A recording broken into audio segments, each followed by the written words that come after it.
Hi guys, I've brought you a scary sight for Halloween. My no makeup face.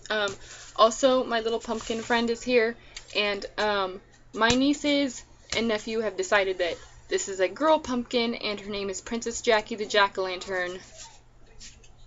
Yep. So she's gonna sit over here off to the side. She's very shy.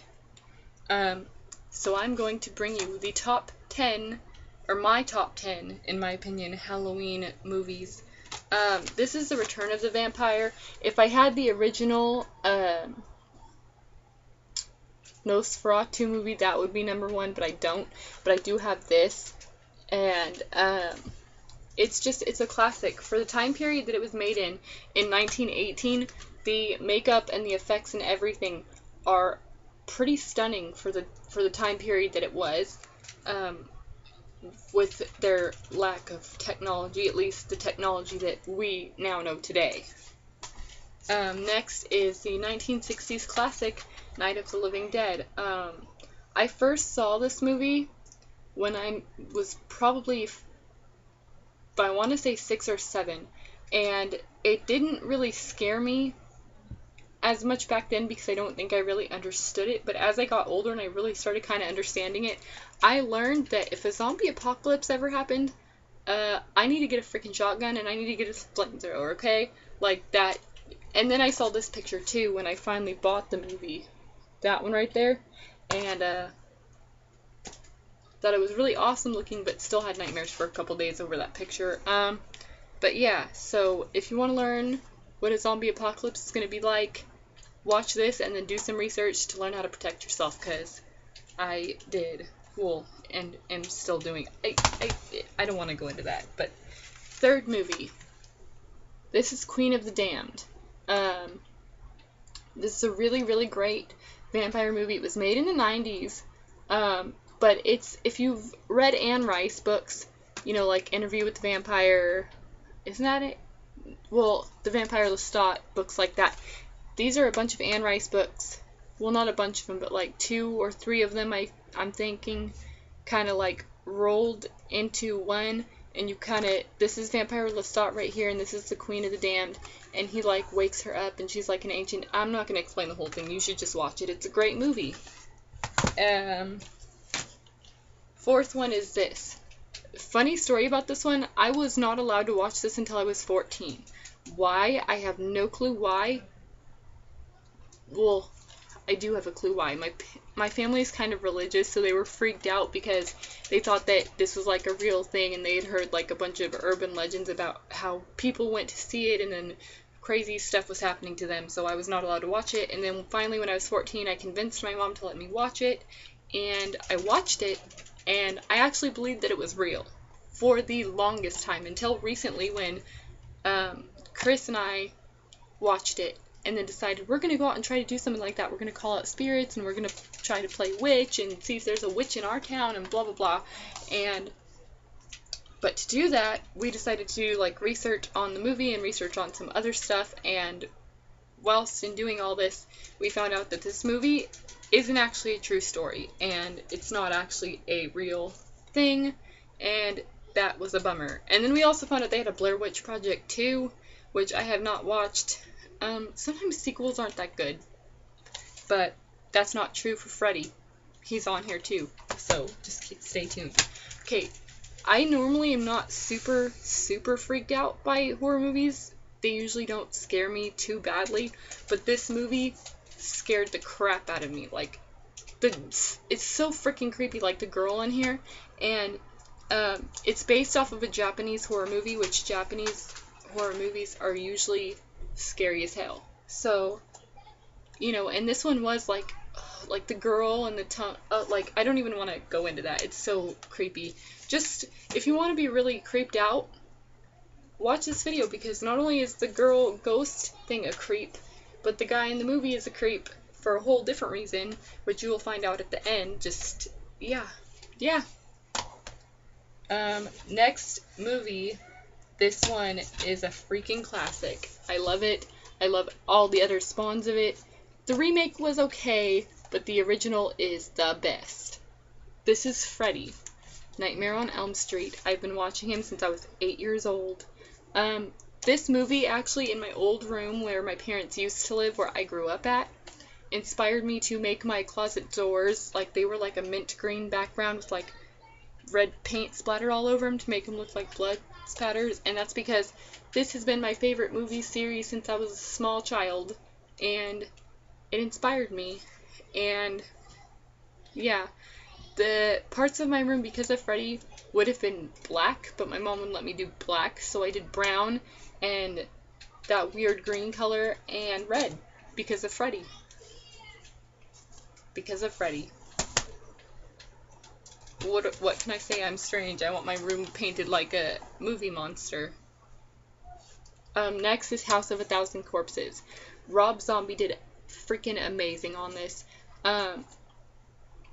I remember going to see it in theaters with some of my friends in junior high and just being like blown away. Like, mind blown. Mind officially blown, Rob Zombie.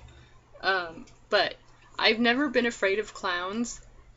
And even after watching this movie, I wasn't afraid of the clown. I actually thought the clown was cool. And I actually begged my mom to let me be the clown for Halloween. Captain Spaulding, that's his name. And my mom would not let me.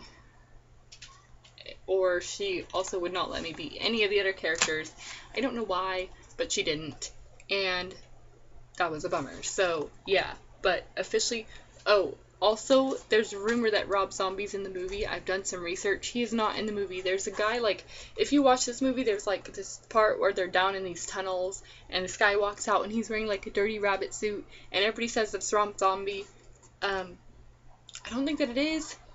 And he says that it's not. Just trying to clear that up.